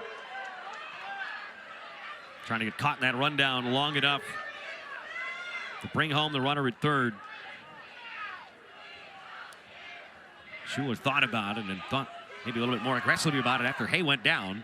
Pretty crafty little play by Tennessee there, especially with Sanaya Hill out there at second base, not the normal second baseman, trying to catch them off guard a little bit, seeing if they can steal a run there at third base. You got to wonder, first and third defense, how many times Hill's been out there doing it, because she's a third baseman, then was at second, now in left field. Like, she's going to have the mental game to know what play needs to be made, but having to actually make the play when you're at second base, when you normally are playing that at third base, is a lot different. You can afford to be aggressive and apply the pressure when you're up by 3. That's what Tennessee's doing. And now it's 3 balls and no strikes, and there's no reason for Rutan in the 9 spot to be swinging here. Might be a spot where you take a couple. Especially with that top part of the lineup coming up for Tennessee.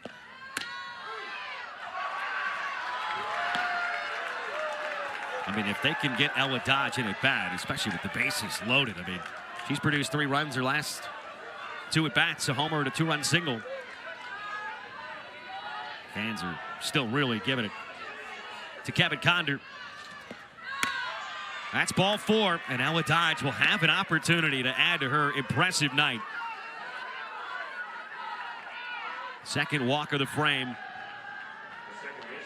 So they went to Carr. She gives up an RBI single and then a walk. And here's what Ella Dodge did back in the third to tie up the game. Ella Dodge has had such impressive plate appearances this entire series. She's had really good at-bats. She's tried to lay down some bunts and just really been seeing the defense well. So she's been a deadly hitter for Tennessee.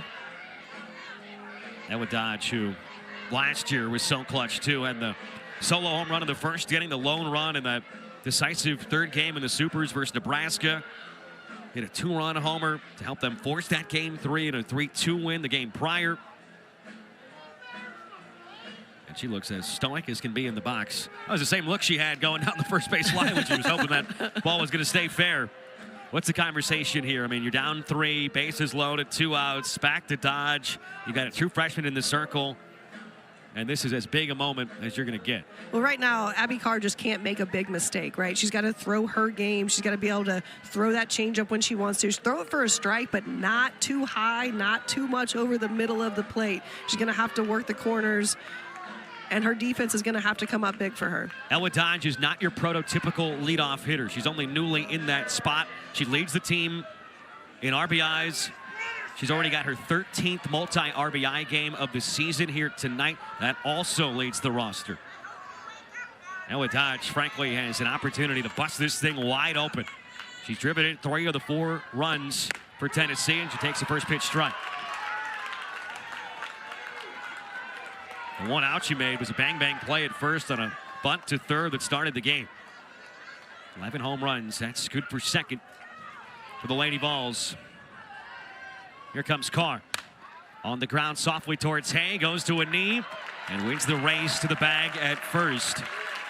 The Tennessee leaves them loaded, but they add one more to take their biggest lead of the day. Absolutely throwing phenomenal out there after that first inning. 3 walks, just 19 pitches in only 2/3 of an inning. Even though she started game 1, she starts game 2. Very different story. And 4 unanswered for Tennessee means they lead by 3. And this could be a critical juncture for the home team. 2, 3, 4 due up. That's Abby Carr first. They've had the leadoff batter reach 3 of the first 4 innings. The leadoff batter on 4 times yesterday. It's given them a lot of opportunities with runners on base. 3 for 13 only today.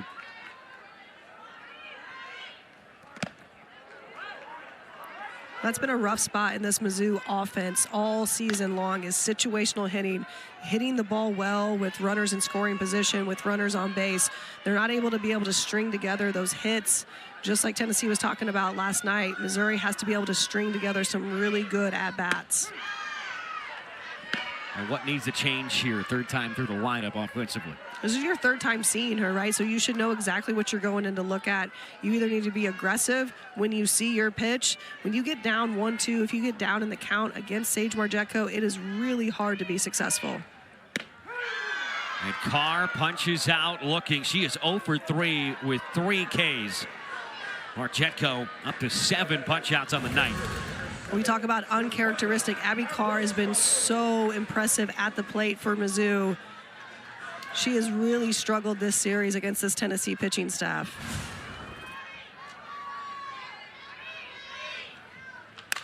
Abrascado sharply towards first. That's a fair ball. Just tucks it in the line. Leach knocked it down, but couldn't glove it cleanly. And it's a 1-out double for the red-hot Stefania Abrascado. She's produced every run so far this weekend for Mizzou. Now trying to set the stage for a potential comeback. Abrascado has been so impressive at the plate for Missouri this second half of the season. She's come up big in tons of situations. She pulls the ball right down the line. You can see her running hard out of the box to make that a double after she gets that ball in the corner. It's the 5th hit for Missouri tonight, their first extra base hit.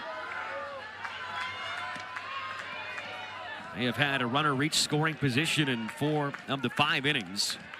16th multi-hit game of the year for the Tiger catcher. And Abby Hay a little out in front. 32 RBIs. Entered today as the team leader in batting average. Trying to chip away at this 3-run deficit.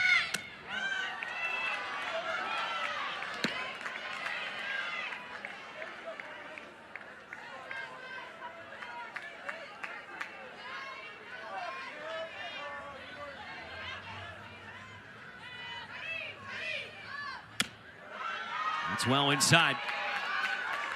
The control really maybe the biggest difference from first inning yesterday and today into now 2nd inning plus, because she was erratic to start both games. And Margetko really had a hard time finding the zone in the first inning in both games in this series, but this time has really settled in.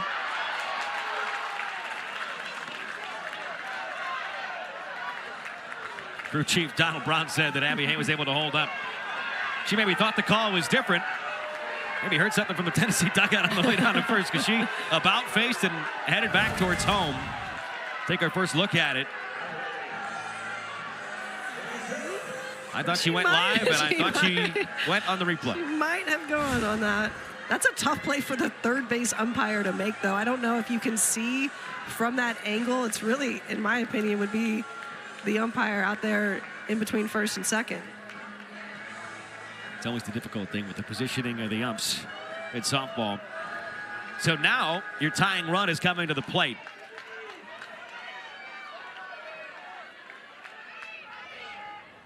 Sydney Forrester has the potential, has the pop to tie this game up with 1 swing. 10 homers, 27 RBIs. Led the team in slugging and OPS till about mid-March. She is second for the Tigers in round trippers. And way late. Runner trying to advance to third. That's heady base running, especially with one down from Abbruscato. Abbruscato really aggressive on the base pass there. In my opinion, I think that's like definitely a catcher's read on that. She saw that ball down on the ground and she went immediately. It's a really good read on the ball. That's dangerous, but with one out, that is a massive extra base. That is a massive extra base. Still have double play opportunity here if you get a ground ball up the middle. You really need Sid Forrester to be able to get this RBI across. Runners at the corners. Just one down. Now you don't need a base hit to produce a run. Tigers haven't scored since they played in the game's first run back in the first inning. But the energy can change here in Columbia, potentially with one swing. Momentum is a tricky thing, Max, and it can change on a dime. So Mizzou right now needs to take advantage of Abbruscato getting that good read and seeing if they can make that go in their favor. Karen Weekly has said, hey, since Sunday when we started playing well again, after that Saturday night 12-0 loss in 5 innings, she got back to the message that was in the build-up to the season in January, in the first few weeks of the season in February. She thought it had been getting a little repetitive, but then things weren't working, and she got back to the basics. And there's 4 things that she wants this team to go out and do every day. Just a little inside. The first is communicate at a high level about the game. Second, make eye contact and have good body language. Third is just about breathing. And she's certainly probably talking about that with Marchenko in the circle just now. And then play with our eyes is what she says. On the ground towards second. Dodge bobbles it, bare hands, and regathers in time to get the out. Forrester gets an RBI. Missouri pulls within 2, but Dodge did not panic. And that's a huge second out of the inning. Big second out of the inning. A really good situational hitting by Sid Forrester there. Down in the count, able to get a hard ground ball to the right side to get the RBI. They can't get the lead runner in Abby Hay at second base. So now you still have a runner in scoring position. So really good situational hitting by Sid Forrester. Off the bat, that could have gone a lot of ways. Potential for a double play. Maybe you get Hay going to second. Instead, you get the out at first. And now a pinch runner in Hayden Sokolowski.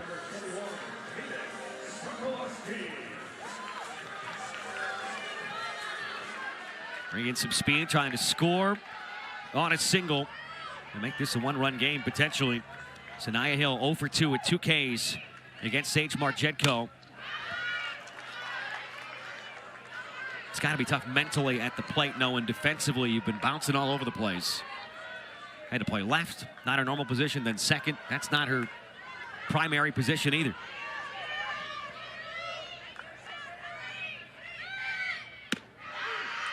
Off speed, drops in. Hill can't believe it, neither can the crowd. Larissa Anderson has her hands on her head. I mean, she's in disbelief, and she's going to walk up to the batter's box. That's basically your head coach / third base coach calling time on her own accord and saying, hey, we're going to meet. Yep. Gave her an opportunity maybe to say something to the home plate umpire while she went and got Sanaya Hill. I'm sure something was said. And there's been some borderline calls, and I mean, this half inning they've gone both ways because Abby Hay, I would say, probably went around. I would agree. I would agree with you on that. And this might have been ball 1, so we'll say they even out.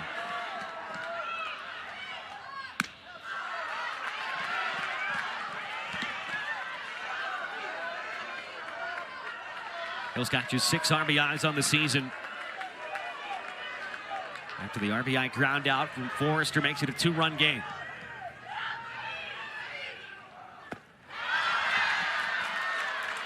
We're at that point in the game, into the later innings, in a tight one with a runner in scoring position where every pitch feels like everything.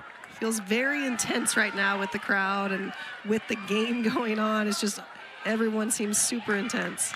2 balls and 2 strikes. Marchenko deals. Hill skies one. It's going to get over the dugout and out of play. Sun setting. There's really no wind to speak of right now. 58 degrees. Partly cloudy overhead. Well, this is the 1st of May. Number 2-2 inbound. And now it's full. Quality plate appearance here from the redshirt freshman Sanaya Hill. From 0-2 to 3-2, that was pitch 100 for Marjetko. Carwin Pickens walked 101 pitches in relief yesterday. Here's number 101 for Sage Marjetko. And it's hit in the air out towards deep center. Knight going back. Camps underneath it and makes the play to end the inning. The Tigers leave one in scoring position, but they get one back. And it's 4-2 heading to the 6th.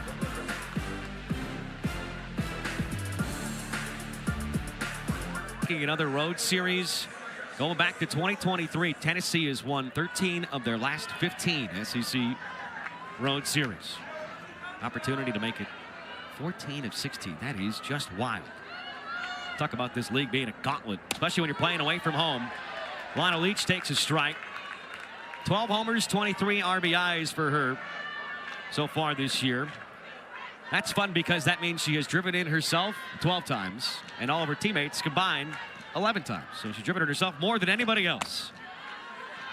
Now you wonder, how many times has that ever happened in Major League Baseball? I got the answer for you. You go back to 2001, one Barry Bonds. 73 home runs, 137 RBIs. The only Major League Baseball player to ever pull off that feat. And a much larger sample, obviously. It's a pretty crazy stat to compare. I woke up this morning and I'm like, we're going to get an Alana Leach to Barry Bonds comparison today. And we worked it in. First time a team at homers, slugging, OPS. Been hit by a pitch more than any other lady ball, too. Powerful lefty batter, stands up straight in the box and smokes one down the right field line. Foul.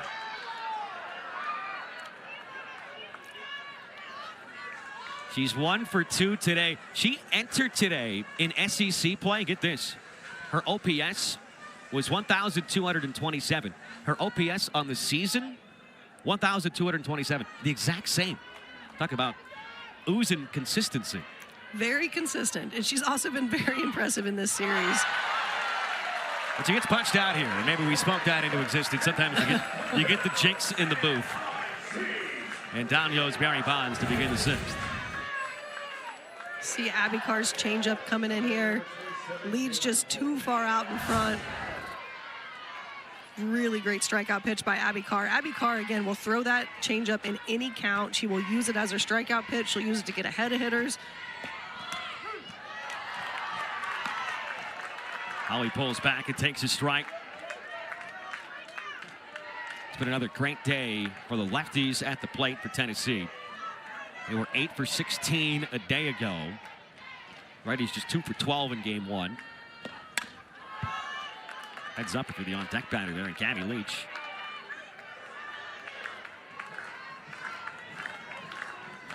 Seven of the 9 hits from the Lady Vols lineup today have come from the lefties, of which there are 5. Trying to get the crowd back into it. And strike 3, down goes Taylor Holly looking. And Abby Carr has now found her groove in the circle. It's Abby Carr's second strikeout tonight. Second in this inning. She comes up big. Again, she's throwing that changeup really well. She's throwing it for a strike. That's a really hard pitch to lay off of. Just feels like such a different pitcher in terms of the stuff from what you normally see. It's like she's zigging when everybody else is zagging. It's all about velo, velo, velo, and in comes a true freshman who's throwing more than 50% changeups. Well, and that changeup makes her velo look that much harder because you have to sit on the changeup, especially with 2 strikes. You have to be ready for it. So then when she comes in and pumps 66 or 67 with the rise ball, it just looks that much harder. And not afraid of trying to come inside, too, to Gabby Leach, who crowds the plate.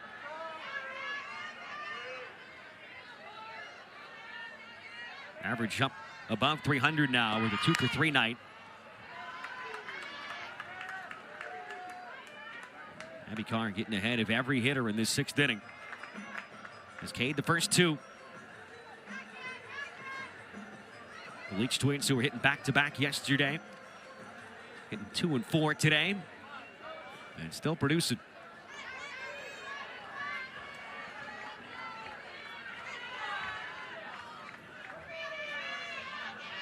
Abby Carr trying to sit down the side in order. On the ground towards Sanaya Hill. Funky throw over there to first base. In center feet, but gets the job done. 3 up, 3 down frame for Abby Cook. Well, it is Carlin Pickens' time. She will enter in the 6th, and yesterday she was nearly untouchable. 6 1/3 innings in relief, oh, by the way. Just 1 run, only 1 walk, and 9 punch-outs. Pickens was absolutely lights out in the circle yesterday for Tennessee. Had so many strikeouts. Mizzou had a really hard time catching up to her. Abrascato, really the only Tiger in the lineup that was able to see some success against her. And 1.48 ERA is somehow greater than the team ERA, which is just wild to say out loud, but I mean, the scouting report is as impressive as it comes. I mean, you see low 70s. She's really hitting mid 70s most of the time. She's going to attack the zone with a drop ball and a fastball. But when she can expand up with her rise ball and get hitters to chase out of the zone, she is so effective out there. Back-to-back outings for her in relief. Really, it's 3 straight out of the bullpen. Claire Cahalan is going to pinch hit here for Madison Updegrove. She came in to pinch run yesterday. So you get the left-right matchup. But welcome to the game. Here's 76 coming at you. Not only 76, Cahalan's a slapper, so she's walking towards the 76 miles per hour. So it's not like she's standing still trying to hit that ball.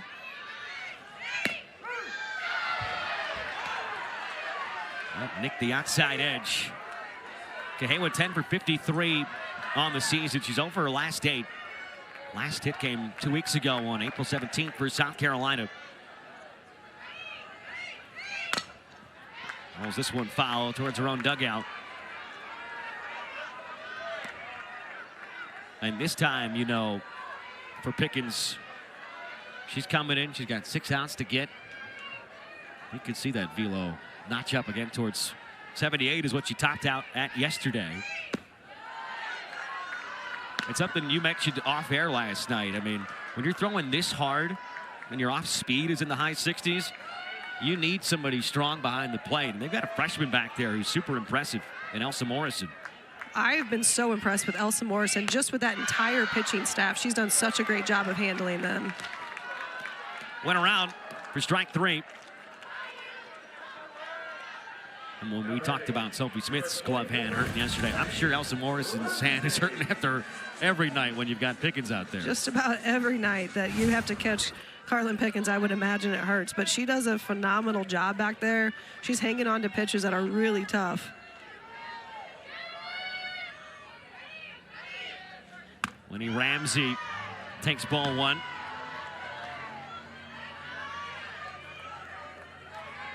Well, it was 7, 8, 9 coming up this inning. That bottom third that Larissa Anderson has really harped on is a trio. They just need to get on base any way, shape, or form. Do absolutely anything that's necessary to get on. Because in her mind, hey, 1 through 6, they've been solid. They're doing all that they can ask and more in her mind. Yeah, it's been really that bottom part of the lineup that has really struggled for Mizzou in these last few SEC series. So really needing them just to be productive, have productive at-bats, and get on base. Ramsey rolls it down the third baseline. They say dead ball. Did this hit her in the box? Donald Brown, the third base ump, made that call initially. And they will bring Lenny Ramsey back. And the count will be 1 and 2. It did look like it hit her live and took a funky bounce off of her out of the box. So you see Larissa Anderson not challenging that call at all.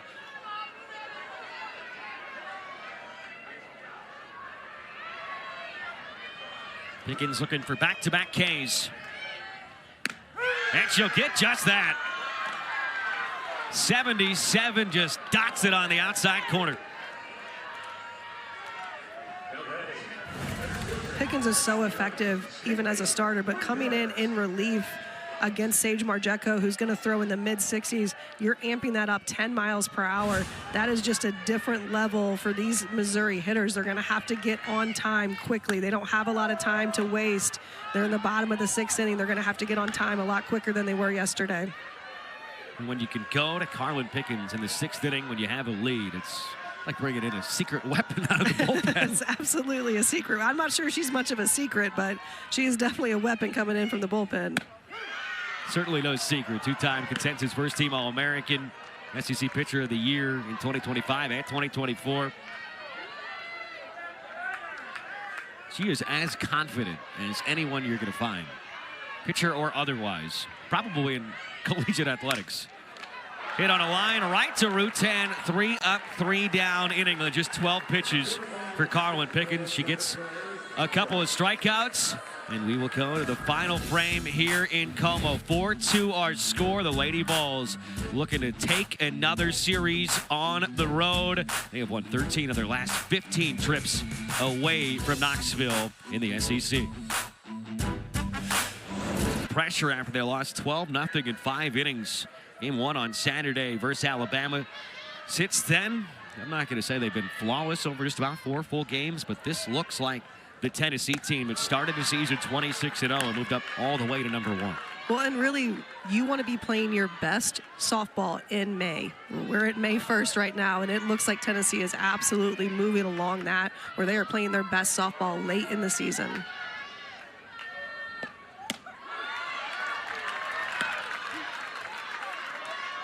Oh, 2 to Emma Clark. 0 for 3 night. She reached center fielder's choice last time and came around to score. Well, Abby Carr came in. The first 2 batters reached against her. Since then, she's retired 4 in a row with a couple of Ks.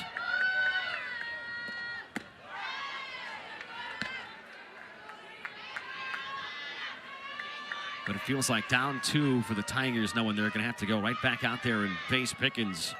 I mean, not only could they ill afford to let another run get scratched across here, but feels like a chance is going to be hard to come by. Though that said, they had 2 on last night, down by 2, similar scoreline, obviously. The runners at 2nd and 3rd, tying run in scoring position with Carr up there against Pickens. When they're going to have to be aggressive at the plate against Carlin Pickens, you can't go in there afraid of her. Everyone knows she throws the ball hard, so you're either going to have to be on time and be aggressive and know exactly what you're looking for, or she's going to take advantage of it.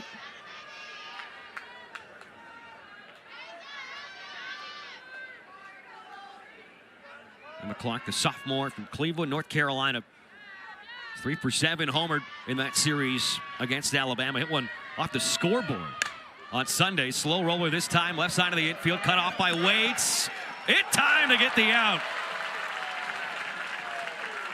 If they were going to get an out, Waits was going to have to beat Updegrove to that softball. And the freshman took charge and took advantage. You see Updegrove almost ran into Addie Waits there.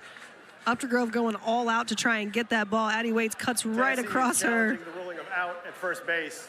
Previous plays under review. We'll have our first challenge of the series. I thought she was safe live. I think that's definitely going to get overturned. You only need really one look there to tell them this is going to be an infield single, even though Waits did all that she could. Be the first hit of the night for Emma Clark. And that's a big base runner to start this 7th inning.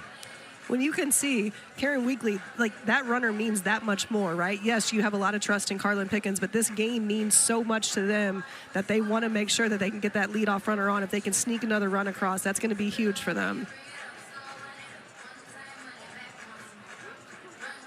Not much more you could have done there.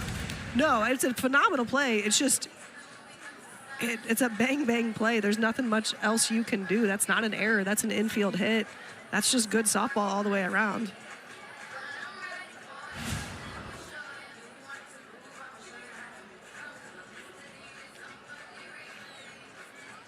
Playing the waiting game here early on in this 7th. And it looks like a decision forthcoming. After review, the ruling on the field has changed. The runner is safe. Tennessee still has 2 challenges remaining. I mean, at this point, even if you didn't think she was safe in your Tennessee, you're probably challenging when you got 2 left. It's the last inning. You get the call overturned anyways, though, and Clark aboard.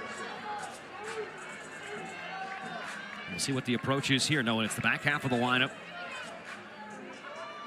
You got Morrison, and that's Sophia Knight. And if you could get the lead up to 3, I mean, you'd already love your chances, knowing who you have throwing the home half of this inning. And we talked about it last night. I mean, the magic number is 3 runs for Tennessee. Now 168-10 going back 4 years where they scored just 3. Well, they're already up to 4. Well, and with as much faith as you have in Carlin Pickens, this will still be the 4th time through the lineup, 4th or 5th time that some of these Missouri hitters have seen her. So you don't want to take any chances. You want to make sure that you can score as many runs as you can, give her enough insurance, as much insurance as she possibly can have out there. Elsa Morrison with a loud fly ball out to Haley Langer in center.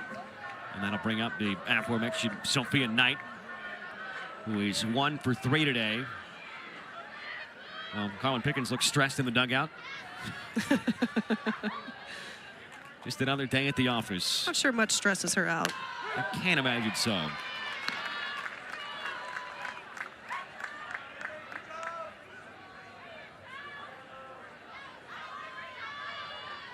One out, runner at first. Knight was just 1 for 8 last series. And takes a strike. She almost never is K'd. Just 8 times all year long for the slapper who came over for Boise State.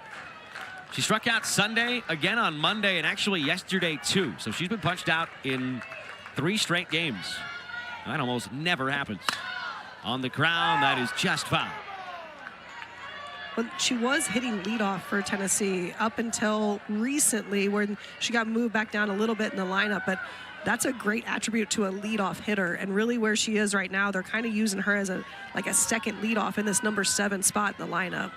When she struck out Monday, it was the first time she'd been punched out in back-to-back games going back to April 12th and 13th of last year versus Stanford. Loops this down the left field line. It's going to be trouble. It's just fair. Just strokes it down the left field line. Calm, cool approach with 2 strikes and a multi-hit night for Sophia Knight, her 19th of the season. Sophia Knight, such an impressive slapper. She's been up the middle with some base hits. She just works right down that left field line. She takes the ball wherever it's pitched, and she does just such a good job. Such good hand-eye coordination, just right to the ball. Hits it right where it's pitched. Just so impressive. So it looks like she won't strike out tonight, and that streak will end. The last time she had been punched out 3 straight games was mid-April of her freshman season back in 2024. So now 2 on, 1 away. Savia Morgan's going to pinch run for the 2nd night in a row. And once again, it's coming down to the bottom of the order for Tennessee trying to come through.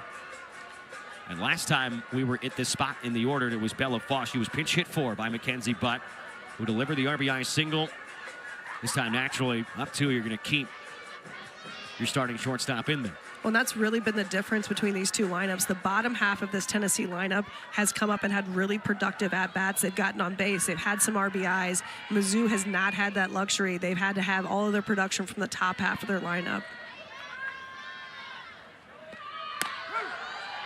Ball lays off a first pitch strike. Yeah, you add up the 8 and 9 spot in this lineup for Tennessee, including the pinch hitter. You've got 2 runs scored and 1 run batted in of the 4.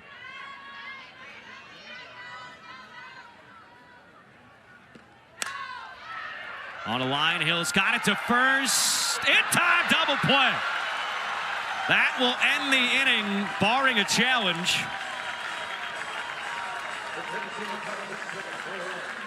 We'll hang right here for his 2nd. Doesn't look like a challenge is coming.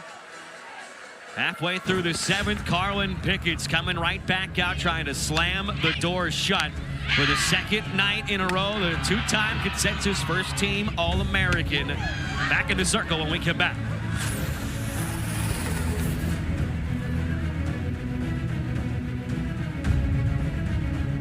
Below 500 and suffered their second straight defeat. This is a critical series. This is also a critical inning for Mizzou. Right now, the top half of the lineup coming up against Carlin Pickens again. She comes in to save this game for Tennessee. Mizzou's going to have to string together a lot of really good at-bats.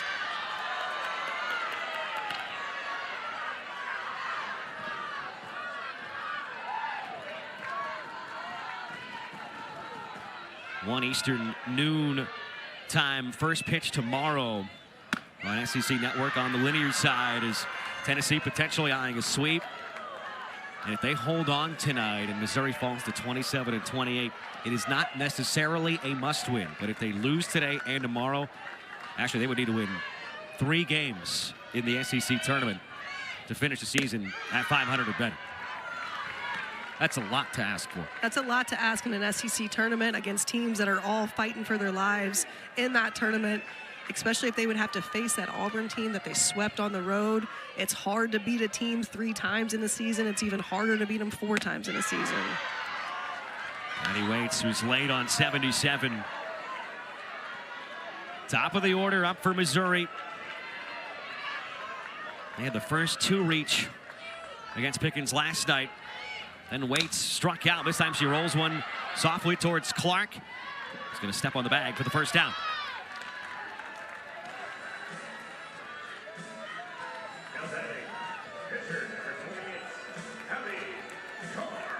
Feel like at this stage, if you're Missouri, you'd love to just have a chance with one swing to tie it.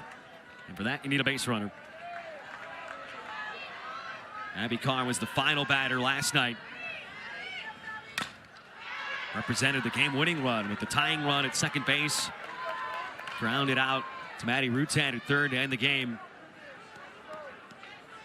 The rain starting to pick up again.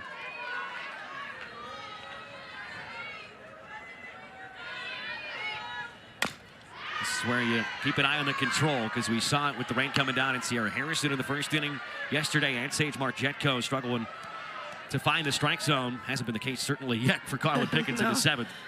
But that does do a little, it just puts a little more game in the game, right? If you have to make sure that you're gripping that ball correctly, especially with how hard she throws out there in Carlin Pickens, it's a little bit tougher on that grip with the rain coming down.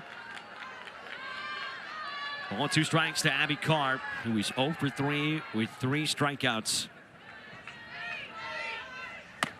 And there's a 4th that Tennessee just 1 out away. Night to forget offensively for Abby Carr. Uncharacteristic of Abby Carr at the plate this entire series. She's chasing balls out of the zone, and you can see her chasing this rise ball from Carlin Pickens. I'm not sure a lot of hitters can lay off that rise ball from Carlin Pickens with how hard she throws, but Abby Carr definitely has struggled. Pickens bare hands to first. It's off the mitt of Clark. So Abrascato reaches. Mizzou barely with the pulse, but now a chance with one swing to potentially tie it. And you wonder if that's the rain or just the velocity on the throw. Well, I don't know, but I thought live it hit off Abrascato in the box. You can see her kind of stutter out of the box, but Carlin Pickens throws the ball hard to the plate. She also throws the ball really hard to first base. Just a little bit high.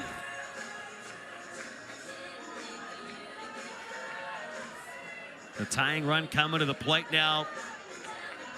Good things can happen when you put the ball in play. We've seen that. And now Daniel Blackston will pinch run. That goes down E3 on the catching error. And here comes Abby Hay, who's got 8 home runs on the year.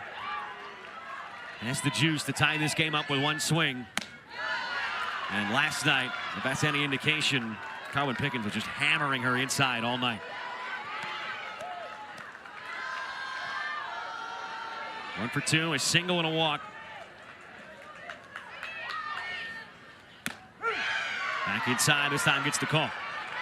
That was at 78 miles an hour. 78 miles per hour and in on the hands. So it's not, it's a really hard time to get your hands through the ball on that. Your 78 has been dotted all weekend. There's strike 2. 78 again.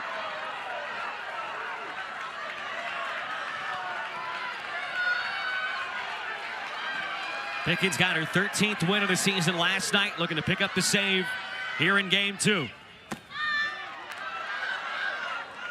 Picked away momentarily, but no reason to be overzealous if you're the base runner there. 2 balls and 2 strikes.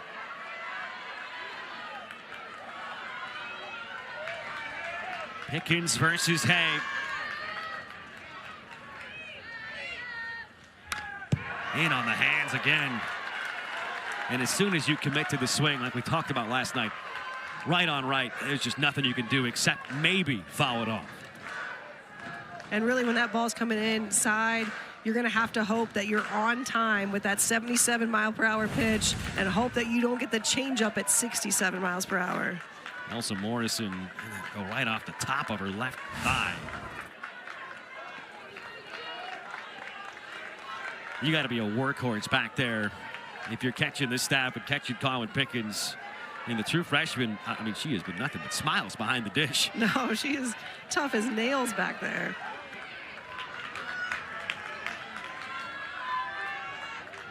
Another 2-2 on the way. And now it is run full. What are you going to here if you're the All-American? If I'm the All-American, throwing 77, I'm coming fastball in on her hands. Strike 3, down goes Hay.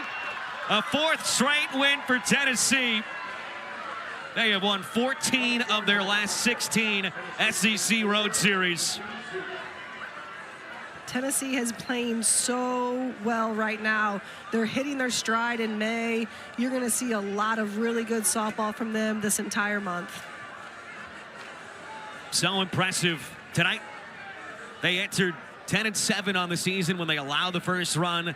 They fell behind in the first inning, rallied back, and then actually anytime you have the lead and you can give it to Carlin Pickens, you gotta love your opportunity to win that game. Well, not only Carlin Pickens threw 101 pitches last night, she's able to come back and close the door on this Mizzou offense in the bottom half of this game in the 6th and 7th innings.